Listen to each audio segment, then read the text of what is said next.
Dan untuk mengetahui update dan informasi lebih lanjut mengenai bencana gempa dan tsunami di Kamchatka, Rusia yang berdampak ke sejumlah negara lain dan 10 wilayah di tanah air.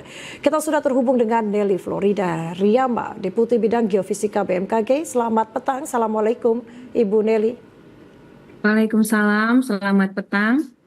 Ya, Ibu Nelly, gempa yang terjadi di Rusia 8,7 magnitudo. Seberapa besar kemungkinan gempa yang terjadi di Rusia ini bisa berdampak hingga ke wilayah Indonesia? Nah, terima kasih. Seperti tadi sudah disampaikan dan juga sudah diberitakan bahwa gempa dengan skala 8,7 ini memang akan menimbulkan tsunami di Indonesia berdasarkan hasil pemodelan yang sudah kita lakukan. Dan itu dalam rentang waktu 6-7 jam akan bisa kita catat tsunami-nya di Indonesia.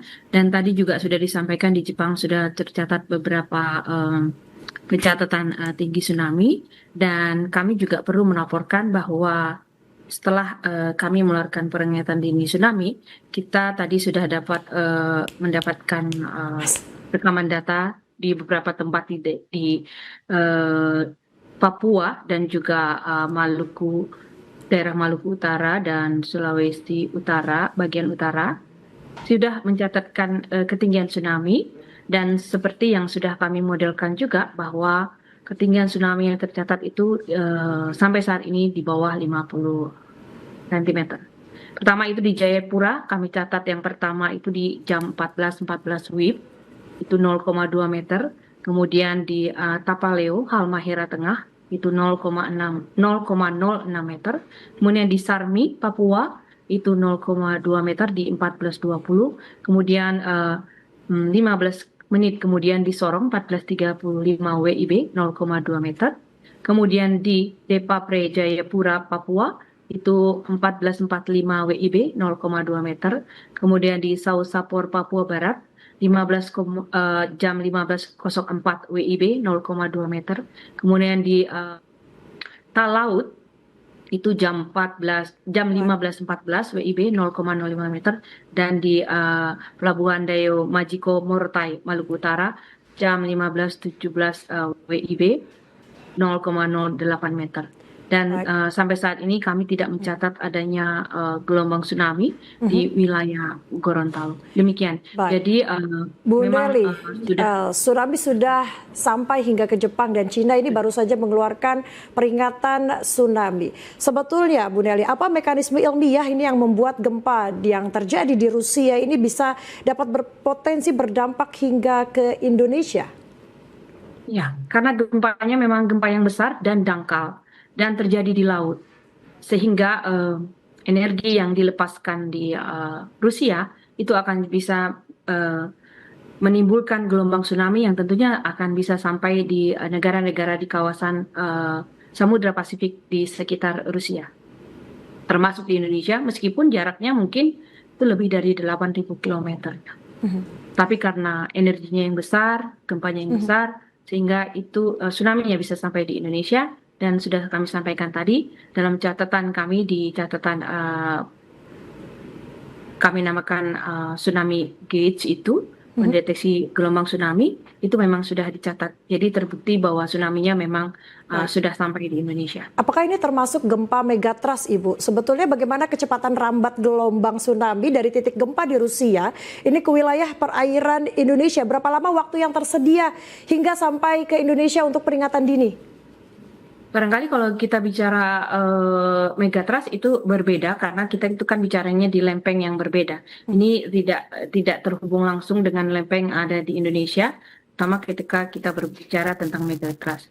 Kemudian dari pemodelan yang dilakukan, perambatan gelombang tsunami-nya sampai di Indonesia dari kejadian di Rusia itu antara 6-7 jam. Dan ini terbukti ketika tadi kan itu jam 6.24 WIB. Dan 7 jam kemudian gempa itu 7-8 jam kemudian gempa itu sudah tsunami itu sudah tercatat di Indonesia. Baik, Bu Nelly, apakah sistem peringatan dini tsunami di Indonesia ini sudah cukup mampu mendeteksi dan merespons ancaman lintas benua seperti ini, Bu Nelly? Ya, paling tidak hari ini Indonesia membuktikan bahwa sistem peringatan dini tsunami yang sudah kita bangun itu sudah mampu membedakan dengan baik kapan gelombang tsunami itu akan tiba di Indonesia, dan pencatatan yang kami peroleh di alat tsunami gauge yang sudah juga dibangun itu memang membuktikan bahwa tsunami-nya tercatat dengan ketinggian yang sesuai dengan pemodelan yang sudah kita lakukan tadi.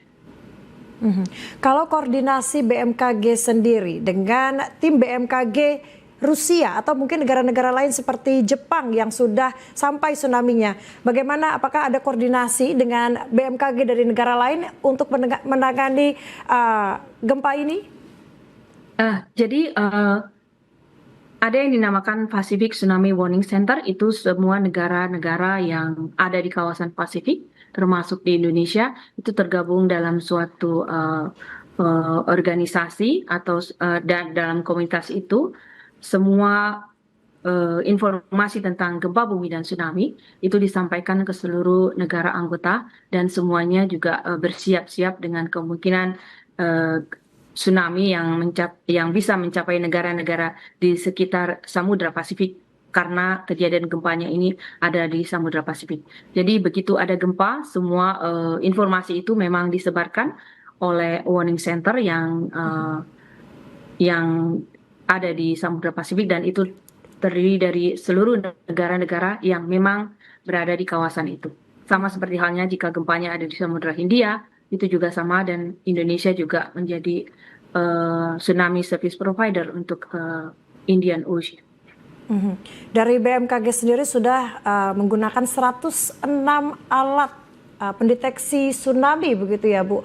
Lalu bagaimana efeknya? Apakah ini sudah bisa memastikan kapan ini tsunami dari gempa dari Rusia ini akan berefek ke perairan Indonesia? Ya, kami memang baru membangun tambahan dari pendeteksi tsunami ini di tahun ini, dimulai dari tahun yang lalu, dan dengan adanya alat ini kami bisa memastikan bagaimana tsunami itu bisa sudah tercatat dan terdeteksi sampai di Indonesia. Sebelumnya kita kan tidak mempunyai alat yang seperti itu. Sebenarnya sudah ada, tetapi ini akan semakin merapatkan jaringan pengamatan yang kita punya, sehingga data kita akan semakin rapat dan kita bisa memastikan bahwa memang daerah itu terdampak dengan tsunami. Baik, langkah apa saja yang sudah dilakukan BMKG maupun pemerintah daerah setempat? Mungkin sudah ada koordinasi dengan pemerintah daerah setempat selain memberikan peringatan dini tsunami kepada masyarakat lokal, Ibu? Ya, jadi selama ini kita bekerjasama dengan baik antara baik di tingkat nasional dengan BNPB, Basarnas, maupun di tingkat lokal dengan BPBD dan pemerintah daerah, sehingga kita memastikan bahwa peringatan dini yang kami berikan itu bisa sampai kepada masyarakat. Dan sebelumnya juga sebenarnya BMKG sendiri punya kegiatan-kegiatan untuk bisa mensosialisasikan bagaimana kita bisa menyiagakan masyarakat melalui kegiatan seperti sekolah lapan gempa, kemudian juga beberapa daerah diberikan pelatihan terkait dengan tsunami, sehingga kita ingin memastikan bahwa masyarakat memang bisa mengetahui apa langkah-langkah yang harus dilakukan ketika tsunami itu terjadi. Demikian. Terakhir Bu Nelly, apa himbauan dari BMKG kepada masyarakat di wilayah Indonesia, terutama di 10 titik wilayah Indonesia yang mungkin akan terjadi dampak getaran akibat gempa hingga tsunami dari Rusia? Mungkin terkait peringatan dini tsunami yang sudah kami berikan, mohon terus mengikuti informasi BMKG, dan mohon kenapa? Karena kan peringatan dini tsunami ini tentu akan kami update, dan nanti akan kami memberitahukan kapan peringatan dini tsunami ini berakhir. Mohon seluruh masyarakat selalu terhubung dengan informasi BMKG. Baik, terima kasih Ibu Nelly Florida, Deputi Bidang Geofisika BMKG atas waktunya dalam dialog laporan 8 petang hari ini. Salam sehat Ibu. Salam sehat, terima kasih.